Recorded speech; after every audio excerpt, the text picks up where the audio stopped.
মধ্যপ্রাচ্যের আকাশে আবারও কি যুদ্ধের ঘন কালো মেঘ জমতে শুরু করেছে? দীর্ঘদিনের নিষেধাজ্ঞা, একের পর এক সামরিক হামলা আর তারপর তৈরি হওয়া যুদ্ধবিরতির অবসান ঘটিয়ে এবার মুখোমুখি অবস্থানে দাঁড়িয়েছে ওয়াশিংটন এবং তেহরান। পর্দার আড়ালে চলা পরমাণু আলোচনা নিয়ে এবার ট্রাম্প প্রশাসন যে চালটি চেলেছে তা এক কথায় নাটকীয় এবং নজিরবিহীন।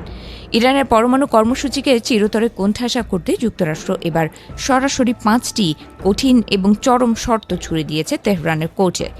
ইরানীয় সংবাদ মাধ্যম ফার্স্ট নিউজ এজেন্সির বরাত দিয়ে আন্তর্জাতিক গণমাধ্যমগুলো জানাচ্ছে, এই শর্তগুলোর মাধ্যমে ইরানকে কার্যত এক হাত দেখে নেওয়ার পরিকল্পনা করছে হোয়াইট হাউস। কিন্তু কি আছে এই 5 শর্তে? কেন এই শর্তগুলো নিয়ে এত শোরগোল? শর্তের শুরুতেই আমেরিকা সাফ জানিয়ে দিয়েছে, আগের নিষেধাজ্ঞার কারণে ইরানের যে বিপুল আর্থিক ক্ষতি হয়েছে তার জন্য এক পয়সাও ক্ষতিপূরণ দেবে না ওয়াশিংটন। শুধু তাই নয়, আমেরিকার দ্বিতীয় দাবিটি শুনলে যে কারো চোখ কপালে উঠবে। তারা দাবি করেছে ইরানের কাছে থাকা 400 কেজি সমৃদ্ধ ইউরেনিয়াম সরাসরি আমেরিকার হাতে তুলে দিতে হবে। তেহরানের তিল তিল করে গড়ে তোলা পারমাণবিক শক্তির মূল চাবিকাঠিটাই নিজেদের জিম্মায় নিতে চায় মার্কিন প্রশাসন। এখানেই শেষ নয়। তৃতীয় শর্ত অনুযায়ী ইরানের একাধিক পরমাণু কেন্দ্রের মধ্যে মাত্র একটি কেন্দ্র চালু রাখার অনুমতি দেওয়া হবে, বাকি সব বন্ধ করতে হবে। চতুর্থত, ইরানের বিদেশে আটকে থাকা বিলিয়ন বিলিয়ন ডলারের সম্পত্তির মাত্র 25% ছাড়তে রাজি নয় ওয়াশিংটন। আর পঞ্চম শর্ত হিসেবে তারা স্পষ্ট করে জানিয়ে দিয়েছে, মধ্যপ্রাচ্যের সবকটি ফ্রন্টে ইরানের পক্ষ থেকে যুদ্ধ বন্ধ না হলে এই আলোচনা এগোবে না। সবচেয়ে বড় নাটকীয়তা হলো, ইরান এই সব শর্ত মেনে নিলেও আমেরিকা বা ইসরায়েলের সামরিক হামলার হুমকি কিন্তু বহালই থাকবে। আমেরিকার এই একতরফা ও আগ্রাসী শর্তের জবাবে ইরানও কিন্তু চুপ করে বসে নেই।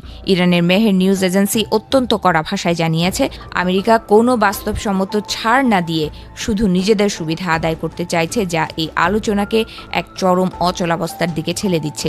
ইরানের পররাষ্ট্র মন্ত্রণালয়ের মুখপাত্র ইসমাইল বাহাই সামাজিক যোগাযোগ মাধ্যমে ক্ষোভ উগরে দিয়ে বলেছেন, আমেরিকা এবং ইসরায়েল বিশ্ব জ্বালানি বাজারের স্থিতিশীলতার দোহাই দিয়ে আসলে যুদ্ধ আর সংকট তৈরি করছে।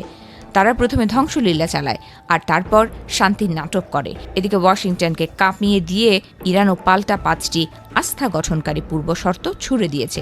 তেহরানের সাফ কথা, লেবানন সহ সব ফ্রন্টে যুদ্ধ বন্ধ করতে হবে, ইরানের ওপর থেকে সমস্ত নিষেধাজ্ঞা তুলে নিতে হবে, তাদের আটকে থাকা সব তহবিল ফেরত দিতে হবে, যুদ্ধের ক্ষয়ক্ষতি বাবদ ক্ষতিপূরণ দিতে হবে এবং বিশ্ব বাণিজ্যের অন্যতম প্রধান নৌপথ হরমুজ প্রণালীর ওপর ইরানের সার্বভৌমত্ব মেনে নিতে হবে।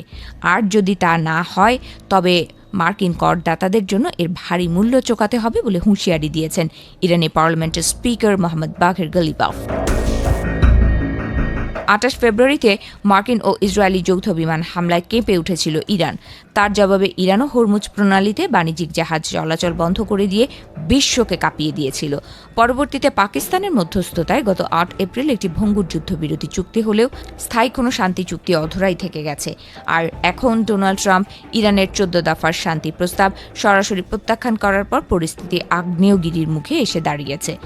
তাহলে এখন প্রশ্ন দাঁড়াচ্ছে, ইরান কি আমেরিকার এই অবমাননাকর শর্ত মেনে নিয়ে নিজেদের পারমাণবিক স্বপ্ন বিসর্জন দেবে, নাকি ইরানের সশস্ত্র বাহিনীর মুখপাত্রর দেয়া সেই হুঁশিয়ারি সত্য হবে, যেখানে তিনি বলেছেন আবারও কোনো সামরিক হামলা হলে তার চেয়েও মারাত্মক ও বিধ্বংসী আঘাত হানা হবে আমেরিকার ওপর?